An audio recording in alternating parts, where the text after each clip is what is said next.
Dans cette vidéo, nous allons traiter de la pollinisation, de la fécondation, de la formation des fruits et des graines.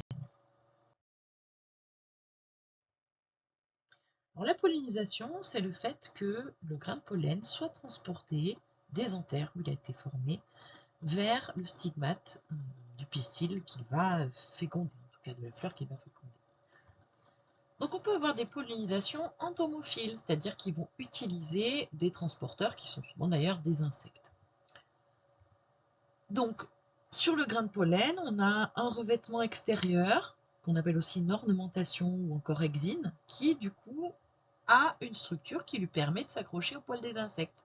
Par exemple, ça peut être des crochets ou des piquants, etc. Par exemple, ici, vous avez le pollen de tournesol et de pissenlit. Et puis, on peut avoir aussi une pollinisation anémophile, c'est-à-dire qui ne nécessite pas de transporteur, qui va plutôt se servir du vent.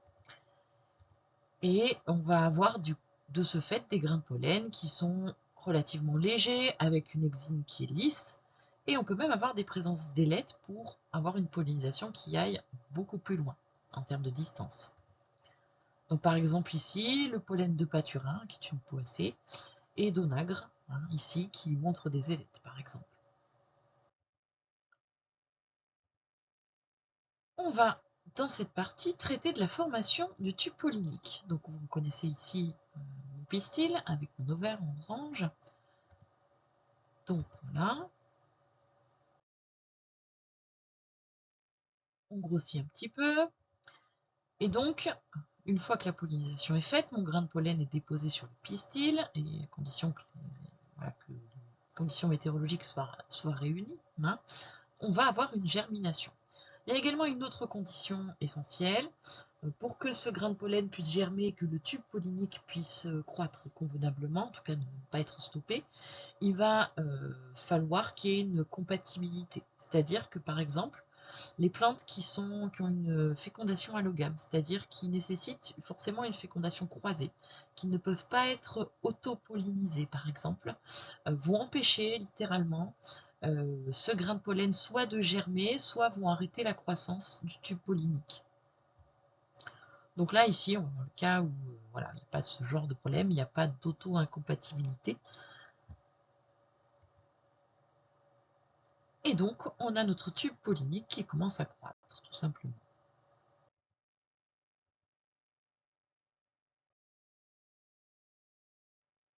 Voyons d'un petit peu plus près ce grain de pollen avec son tube pollinique en formation. Donc à l'intérieur, je vais retrouver donc des noyaux. Alors un noyau germinatif qui sera responsable des différentes fécondations, mais également un noyau végétatif dont le rôle va être la formation du tube pollinique.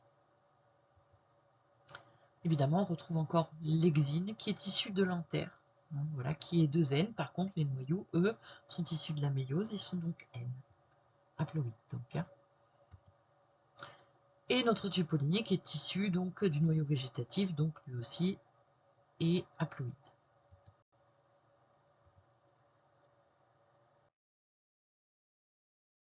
Donc revenons à une échelle un petit peu plus éloignée. Donc on a bien nos 2 noyaux qui sont à l'intérieur. Et donc ils vont tout simplement descendre au fur et à mesure de la croissance du tube pollinique. Assez rapidement, le noyau germinatif, un des noyaux donc présents, va tout simplement faire ce qu'on appelle une mitose. Et donc, de ce fait, on va se retrouver avec 2 noyaux germinatifs. On va les appeler alors des entérozoïdes.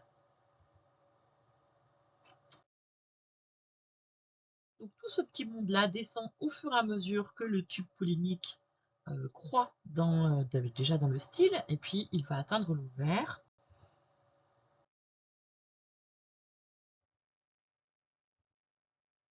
Il va se prolonger et atteindre cet ovaire, alors non pas par le chemin le plus court, mais surtout par l'entrée, parce qu'il n'existe qu'une seule entrée, qui s'appelle le micropyle.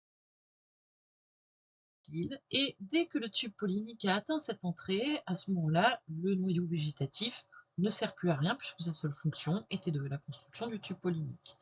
C'est là que nos deux noyaux germinatifs vont entrer en jeu.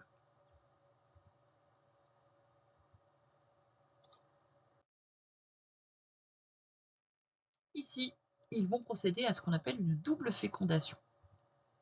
Donc au niveau du micropyle, on va avoir l'entrée donc du sac embryonnaire. Donc dans ce sac embryonnaire, on va retrouver plusieurs cellules très particulières. La première, une des plus importantes, c'est celle-ci, c'est l'oosphère. Elle va être, elle va entrer en ligne de compte dans une des fécondations.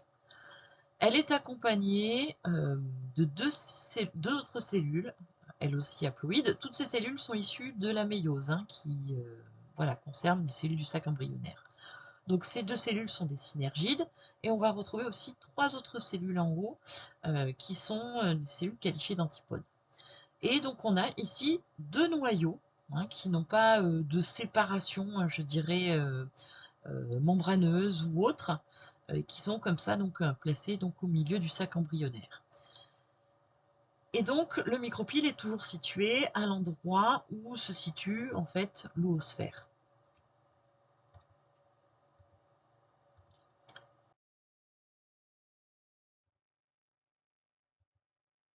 Donc double fécondation, la première avec l'oosphère, donc notre entérozoïde va aller féconder cette oosphère, et la seconde avec les noyaux polaires. Et donc la fécondation de notre oosphère va nous redonner de ce fait, comme ce sont deux cellules N, va nous redonner une cellule 2N, diploïde, formera notre futur embryon. Voilà. Tandis que la deuxième fécondation, entre un entérozoïde et les noyaux polaires, donc N plus N plus N, ça nous fait une cellule 3N, ce sera notre futur endosperme dans notre graine.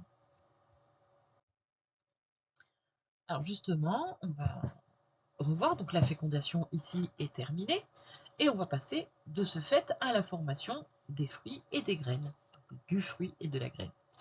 Donc on retrouve ici notre zygote 2N et puis notre noyau de l'endosperme qui est 3N. Notez que les antipodes, les synergides commencent à fabriquer ici des couches de cellules qui formeront le tégument, c'est-à-dire l'enveloppe de notre graine. Alors j'ai fait disparaître ici le noyau de l'endosperme, 3N, c'est juste pour des facilités de dessin, mais il existe toujours évidemment. Donc ici, notre zygote va commencer à se diviser, donc c'est la seule étape où je représenterai vraiment les cellules, parce que il ne grandit pas énormément en taille, mais par contre il se divise, donc les cellules vont être de plus en plus petites.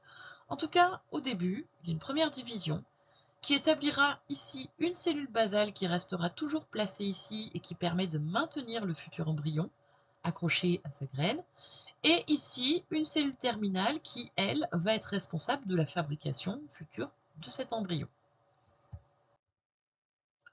Donc ça commence à grandir, alors les cellules sont de plus en plus petites, et puis on commence à avoir donc des divisions qui permettent de former une espèce de partie renflée avec un pro-embryon, c'est-à-dire un futur embryon, on ne parle pas encore d'embryon vraiment, qui prend enfin un début de forme. Alors ici, si on est sur une dicotylédone, c'est pour ça qu'on a cette forme avec deux parties ici qui s'allongent de chaque côté pour les futurs cotylédons. On commence à ce stade à avoir déjà un, futur tissu de revêtement, un protoderme, et puis également, pareil, des zones méristématiques qui se mettent en place. Donc voilà, progressivement.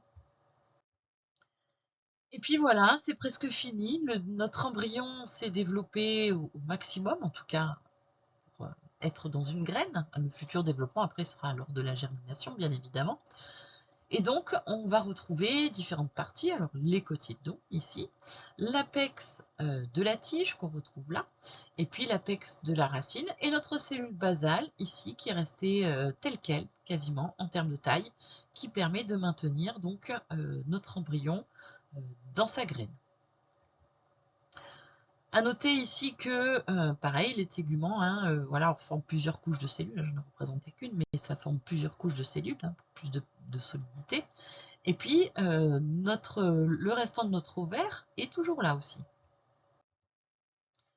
Alors, on finit par se retrouver dans cette configuration-là, avec une graine qui est constitué donc de 3 parties.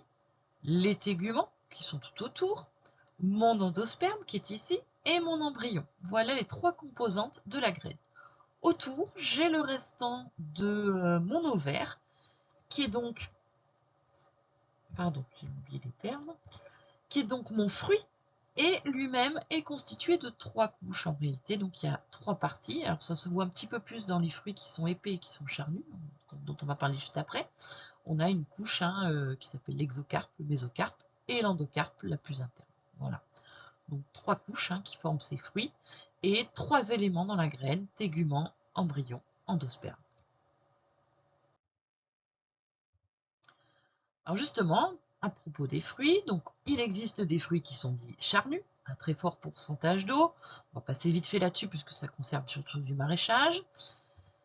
Et des fruits secs, à très faible pourcentage d'eau, et puis c'est plutôt ce qui concerne les grandes cultures. Donc dans nos fruits charnus, on va avoir les drupes et les baies. Alors les drupes, elles ont leur endocarpe, c'est-à-dire la couche la plus interne du fruit, qui est sclérifiée, c'est-à-dire qui est rigidifiée. C'est ce qu'on appelle un noyau. Donc par exemple, ce sont les pêches, mais également les cerises, etc. Tout fruit qui contient un noyau. Attention, le noyau dur, c'est le fruit aussi. C'est-à-dire que pour trouver la graine, il faut ouvrir ce noyau. Ça peut peut-être déjà arriver quand vous ouvrez une pêche, par exemple. Et puis, on va retrouver les baies. Donc l'amande, ouais, pardon, c'est la graine. Les baies qui, elles, ont un endocarpe qui est charnu. Donc c'est-à-dire ce qu'on trouve dans ce fruit, c'est directement la graine sous forme de pépins. Et donc voilà, cet endocarpe est charnu, voire même parfois liquide. Enfin, nos fruits secs. Donc on a 2 catégories de fruits secs. On a les déhiscents. Alors déhiscents, ça veut dire quoi? Qui vont s'ouvrir à maturité.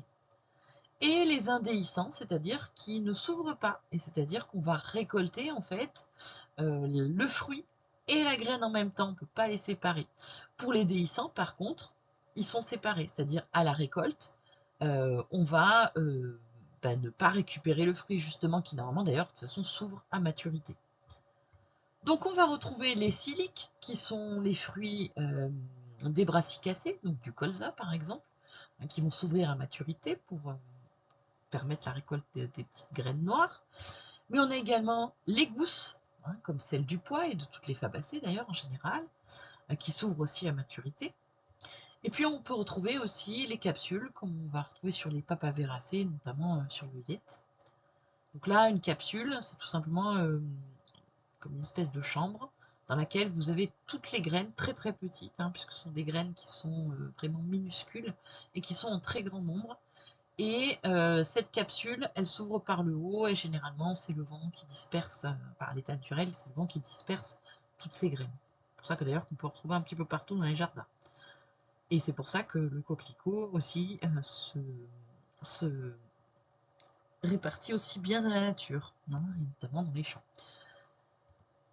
Et puis donc dans nos fruits indéhiscents, on va avoir plusieurs types. Alors l'akène, alors lui, si on peut l'ouvrir, c'est par exemple le cas des astéracées en général, notamment donc le tournesol. Vous avez tous déjà mangé des graines de tournesol. Alors vous dites des graines de tournesol, en réalité ce que vous ouvrez c'est le fruit et vous mangez la graine effectivement. Donc on a une séparation entre les deux, mais normalement, cet akène n'est pas destiné à être ouvert. La graine germe avec cet akène autour. Et puis on a le caryops, où là, il est extrêmement difficile de séparer le fruit, qui est vraiment collé à la graine, et c'est le cas des poacées, c'est-à-dire du blé, de l'orge, etc. Donc voilà pour ce petit tour d'horizon de nos différents fruits qui sont donc issus des ovaires et qui entourent nos graines.